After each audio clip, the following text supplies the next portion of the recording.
sahabat gereja YouTube dan kesaksian rohani. Sebelum memulai video ini, saudara tolong bantu klik tombol subscribe ya, dan klik tombol loncengnya, agar ketika video baru muncul akan terupdate.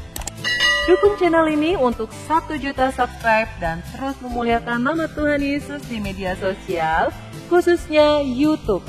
Terima kasih, Tuhan Yesus memberkati. Shalom saudara gereja YouTube dan penonton cerdas gereja YouTube. Baru-baru ini Indonesia sedang dihebohkan dengan ketimpangan hukum. Hal ini menjadi hal yang perlu kita perhatikan sebab ada banyak persekusi yang dilakukan khususnya terhadap umat Kristen, mulai dari penutupan gereja, pelarangan orang beribadah, sampai penangkapan para tokoh-tokoh pembela iman Kristen. Sedangkan seperti kita ketahui ada banyak polemikus RT 006 yang sibuk menyesatkan bahkan membelokkan kitab suci Alkitab dan kebenaran iman Kristen. Sebut saja Ustadz Skainama atau biasa disapa Ustadz lulusan Sekolah Teologi Jakarta yang ternyata ini bohong, dan kelompoknya yang pembenci orang Kristen. Ayo kita simak sampai selesai videonya dan coba berikan tanggapan Anda saudara gereja YouTube. Selamat menyaksikan. Karena kita melihat hari-hari ini ada banyak sekali para pemuka agama, khususnya dari agama seberang, di mana mereka mengutuk Israel. Di mana mereka mencaci maki Israel. Tidak sampai di situ Bapak Ibu.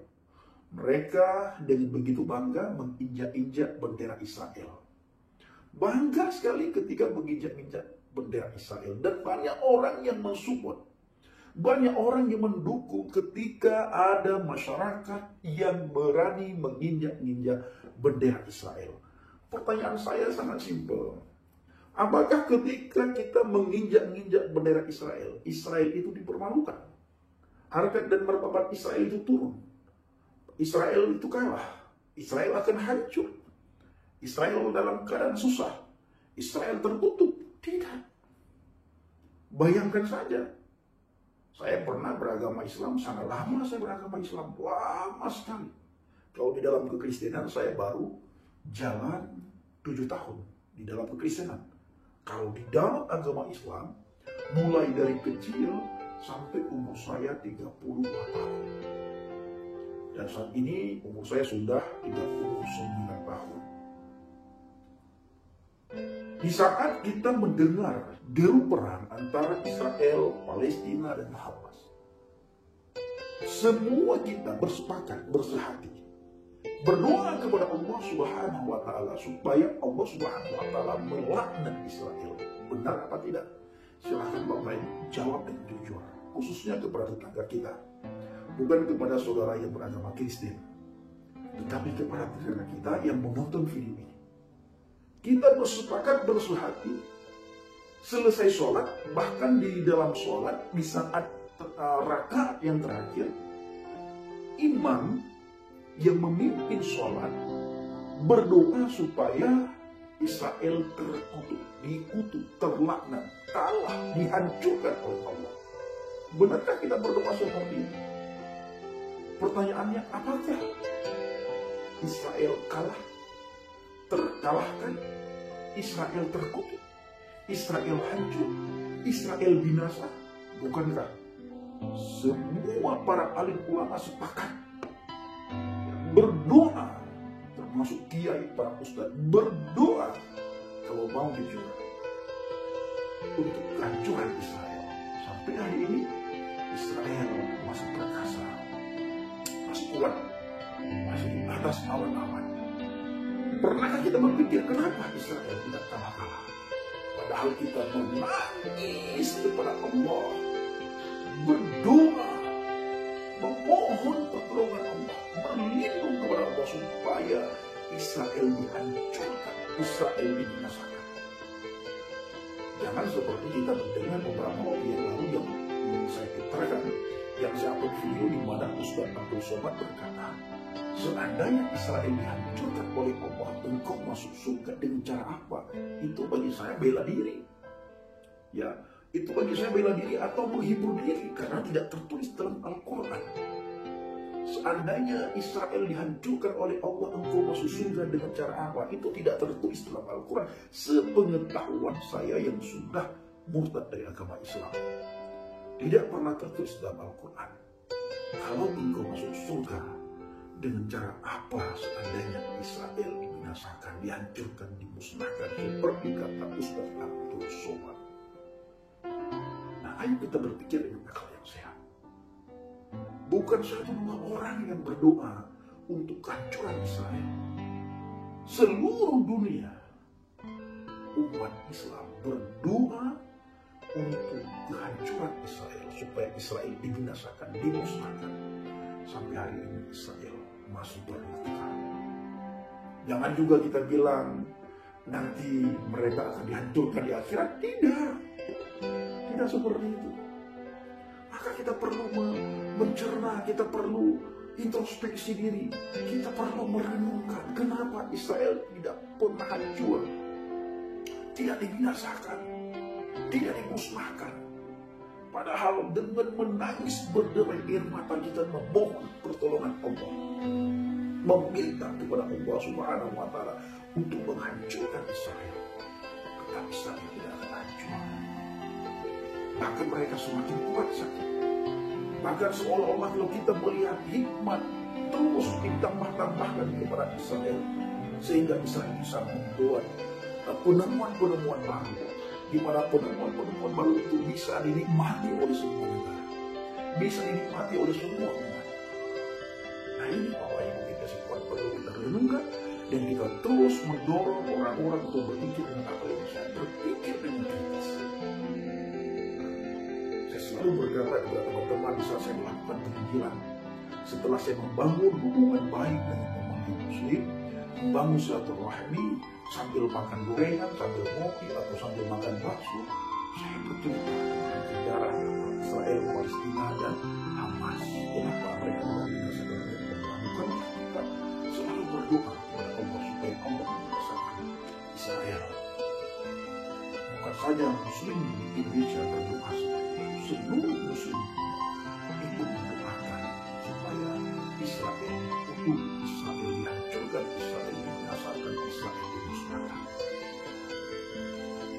Mari kita berpikir dengan akal yang sehat, berpikir secara kritis. Ada apa? Kenapa? Karena banyak sekali orang yang berdoa. Dan ini perlu kita ulang-ulang untuk mengajak teman-teman kita dari seberang supaya berpikir dengan akal yang sehat. Benar-benar berpikir, ambil waktu sejenak supaya kita benar-benar merenungkan dan kita berpikir ada apa, kenapa, supaya kita menemukan jawabannya. Ya, supaya kita menemukan jawabannya. Nah, ini Bapak. Yang selanjutnya adalah kita melihat beberapa waktu yang lalu, yang pertama sekali Bapak Ma'ruf Amin sebagai Wakil Presiden Republik Indonesia mengutuk Israel.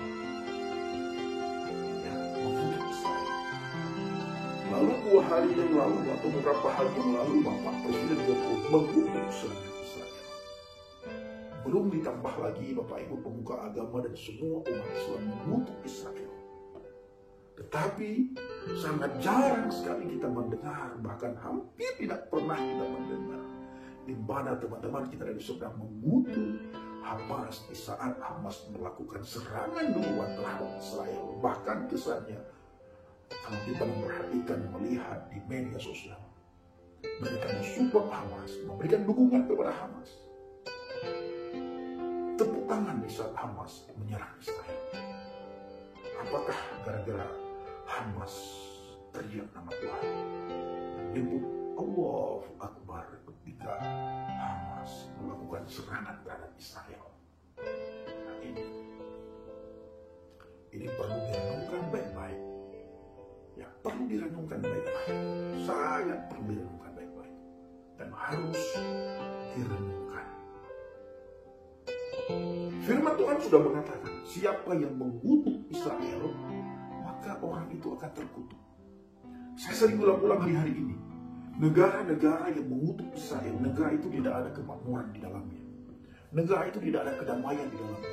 Negara itu tidak ada kesejahteraan di dalamnya. Negara tersebut tidak ada ketenangan di dalamnya. Dan masyarakat yang ada di negara itu tidak ada sukacita sama sekali. Hidup negara yang mengutuk Israel hidup penuh dengan huru-hara, hidup dalam keadaan ketakutan, hidup dalam kedengkian, hidup dalam kepahitan. Kenapa? Ada apa? Mari kita pakai akal yang sehat, pikiran yang jernih, hati yang tulus, ikhlas. Kenapa? Negara-negara yang mengutuk Israel hidupnya tidak damai sedikit pun.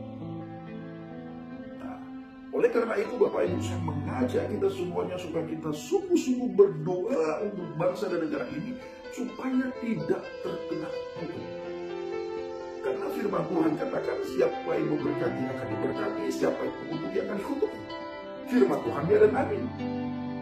Tetapi Bapak Ibu, bila ada orang benar di dalam itu, di suatu daerah, saya sangat yakin kutuk itu tidak akan terjadi di daerah tersebut. Maka saya mengajak Bapak Ibu semuanya supaya bangsa dan negara kita terhindar dari kutuk. Karena masih banyak orang-orang benar, masih banyak anak Tuhan yang memohon pertolongan, yang meminta kepada Tuhan supaya jangan sampai Indonesia kena kutuk. Bahkan kita harus berdoa supaya bangsa dan negara kita selalu aman, damai, tentram, tenang.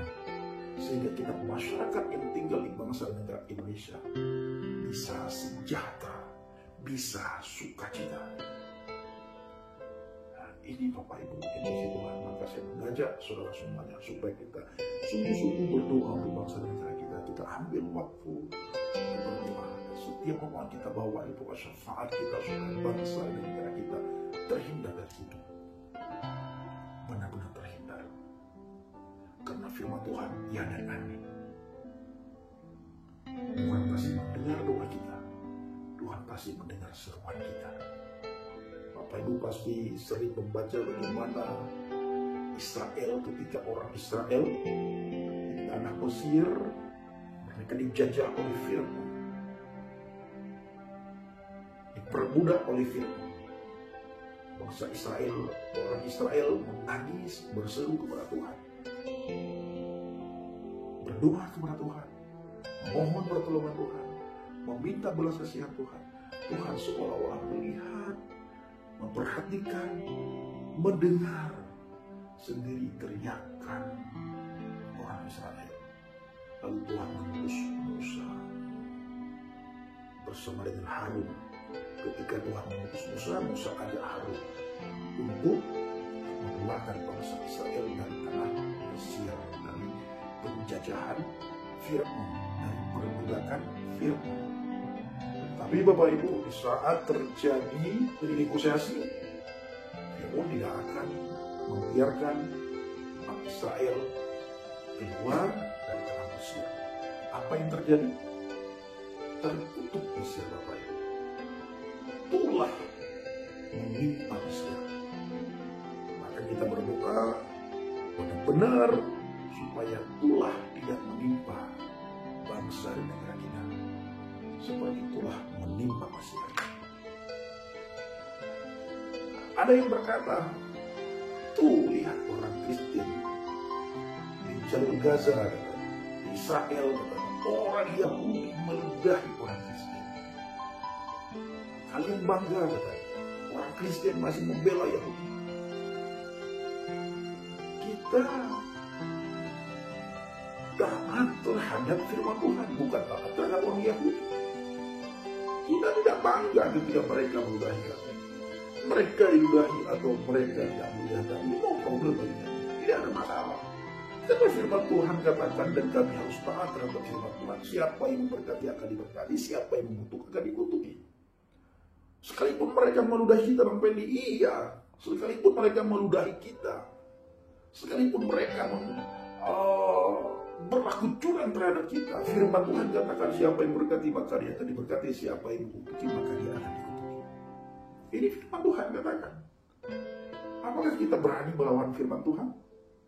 Maka saya sering sekali berkata kepada teman-teman di saat saya melakukan penginjilan, kiblat kami itu bukan Yahudi, tapi kiblat kami adalah firman Tuhan. Jadi kami taat terhadap apa kata firman Tuhan, kami turuti terhadap apa kata firman Tuhan, dan kami lakukan terhadap apa kata firman Tuhan. Dan kami wajib tinggal di dalam firman Tuhan. Bukan kami mendengar apa kata orang Yahudi, bukan. Hanya dulu yang kami wajib mendengar apa kata orang Yahudi. Siapa itu? Para nabi dan para rasul. Dan ada satu keistimewaan Yahudi yang tidak dimiliki oleh bangsa di negara manapun. Yang pertama sekali adalah keselamatan. Datang dari sana. Kenapa keselamatan datang dari Yahudi? Karena juru selamat lahir di sana. Seandainya juru selamat lahir di daerah lain, ya pasti dari daerah lain lah datang keselamatan. Tetapi keselamatan lahir di sana, artinya juru selamat lahir di sana, dan Tuhan buat perjanjian hanya khusus dengan orang Yahudi, bukan dengan bangsa-bangsa yang lain, bukan dengan negara-negara yang lain. Maka dalam Alkitab dikatakan apa? Bangsa-bangsa di luar Yahudi adalah goyim. Apa arti goyim? Kafir. Ya, kafir. Dari situ dia dianggap Bapak Ibu. Orang goyim dianggap, orang kafir dianggap. Orang di luar Yahudi itu kalau kita kembali kepada Alkitab. Jadi kami tidak menghina orang Yahudi, tidak mengutuk orang Yahudi, bukan karena kami takut sama orang Yahudi, tapi kami taat terhadap firman Tuhan. Karena firman Tuhan memberikan perintah dan memberikan makanan kepada kami. Jangan mengutuk, itu larangan. Sekaligus perintah. Nah, ini dia. Lalu Yeshua HaMashiach, Yesus Kristus berkata kepada kita semuanya, kepada para murid dan kepada kita di tahun 2023 menjelang 2024 ini. Apa kata Yeshua HaMashiach? Dalam Injil Matius 5 ayat 43 dan ayat 44. Kamu telah mendengar firman, kasihilah sesama manusia dan bencilah musuhmu. Ya, kasihilah sama manusia dan bencilah musuhmu. Ini semua orang bisa lakukan. Kasihilah orang yang mengasihi kamu, kasihilah orang yang menolong kamu, kasihilah orang yang berkelakuan baik bersama dengan kamu, kasihilah orang yang traktir kamu. Semua bisa lakukan. Dan bencilah musuhmu. Ya, pasti orang lakukan itu. Ya, pasti orang lakukan itu. Benci musuh itu semua pasti melakukan. Pasti semua orang benci terhadap musuh. Lalu Yesus katakan apa? Tetapi aku berkata kepadamu, kasihilah musuhmu dan berdoalah bagi mereka yang menganiaya kamu. Artinya Bapak Ibu di situ ada kepada kita mengasihi kepada termasuk orang yang meludahi kami. Jika ada orang yang meludahi kami wajib mengasihi. Kami tidak diajarkan untuk benci mereka. Kami tidak diajarkan untuk injak-injak bendera mereka. Tidak. Kami tidak diajarkan untuk bakar bendera mereka. Tidak. Kami tidak diajarkan untuk berdoa supaya mereka itu binasa. Tidak diajarkan begitu. Kami diajarkan kasih mereka, sayangi mereka, berdoa buat mereka, berdoa buat kedamaian mereka. Banyak orang katakan juga bahwa ini Kristen itu membenci Palestina. Orang Kristen yang membenci Palestina, karena di Palestina juga ada orang Kristen. Kami tidak benci terhadap Palestina. Yang kami tidak senang terhadap Hamas, karena Hamas berdiam di Palestina, seolah-olah kami benci kepada Palestina, padahal kami tidak senang terhadap Hamas. Hamas memanfaatkan situasi. Dia yang melakukan penyerangan dan rakyat Palestina menderita karena Hamas. Makanya Presiden Palestina mengatakan apa? Serangan Hamas terhadap Israel tidak mewakili Palestina. Kami mengutuk keras serangan Hamas terhadap Israel. Gara-gara Hamas kami menderita, rakyat menderita. Kenapa rakyat menderita? Kenapa negara hancur hari ini? Apakah gara-gara Palestina? Bukan, gara-gara Hamas menyerang Israel. Israel yang wajib membalas terhadap perang. Perang wajib membalas. Maka kita harus berpikir berkali sehat. Dan kalau kita beragama, mari kita beragama dengan baik, beragama dengan akal yang sehat. Kita bentukkan agama kita benar-benar agama yang benar-benar rahmatan lil alamin, rahmat bagi semua makhluk, rahmat bagi semua alam, rahmat bagi semua agama, rahmat bagi semua suku, rahmat bagi semua umat. Kita kalimat rahmatan lil alamin cukup tinggi. Pelihara, tunjukkan kepada dunia kalau Islam adalah agama rahmatan lil alamin. injak-injak bendera lain? Di mana letak adab kita? Di mana letak akhlak kita? Di mana letak budi pekerti kita? Bukankah adab itu di atas daripada ilmu? Dan harus kita tempatkan adab di atas segala-galanya. Maka orang yang berilmu tidak punya adab, orang tersebut tidak dihargai oleh orang lain. Kenapa? Karena adabnya tidak ada. Sehingga ilmu yang dia miliki tidak mau didengar oleh orang lain. Kenapa tidak mau didengar? Karena adabnya tidak ada. Oleh karena itu, mari kita beragama dengan baik. Tunjukkan bahwa agama kita adalah agama yang sangat layak diikuti oleh orang lain. Dan ketika orang melihat agama kita, orang itu ingin masuk ke agama kita. Ini yang harus kita tunjukkan. Berlomba-lomba kita untuk ke sana. Bahwa agamaku adalah agama yang paling baik. Engkau tidak salah kalau masuk ke agamaku. Ini yang harus kita tunjukkan kepada dunia. Saya tidak salah memilih agama ini. Nah, ini harus kita tunjukkan kepada dunia. Saya tidak pernah salah memilih agama ini. Ini harus kita tunjukkan kepada orang di sekitar kita. Dan Anda kalau masuk ke agama ini, Anda akan hidup tenang, Anda akan hidup damai, Anda akan sukacita. Karena agama kami sangat menjunjung tinggi azas kemanusiaan. Karena agama kami sangat toleransi. Nah ini, lihat agama kami tidak pernah membuatkan ibadah orang lain. Ini kita harus tunjukkan. Agama kami tidak pernah mempermasalahkan orang yang beribadah. Silakan engkau beribadah